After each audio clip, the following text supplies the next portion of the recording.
એક ગામમાં બાલોભાઈ માથાભારી માણસ હતો. એટલે એ માણસ એવલા આપણે બારોટની આવે ને ભાગવા, એને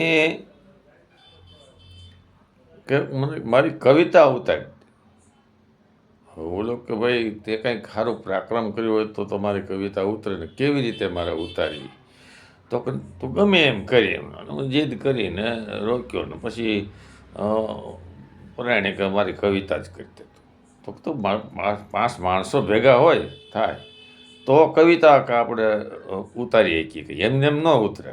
એટલે 5 માણસો ભેગા કર્યા કે હાલો ફલાણાભાઈ, હાલો ટોકટાભાઈ, હારા માણસો કે મારી કવિતા ઉતાર. બાલાભાઈ મારી ખેતી અને મારું જંતર બધું આવી જવું જોઈએ કે એટલે હમંગરા ખવડાવી રહેવાના આવું પ્રાણીની કવિતા ઉતારે. તો લે ઠીક, માણસો ભેગા થયા પછી કવિતા બોલ્યો બરાબર. જે બસનો અવાજ થયો ને એ કવિતા શરૂ કરી. તો સાંભળે તો કે તું બાલો સો બાલ્યો અને ભરતો પાણીનો ભાલ્યો,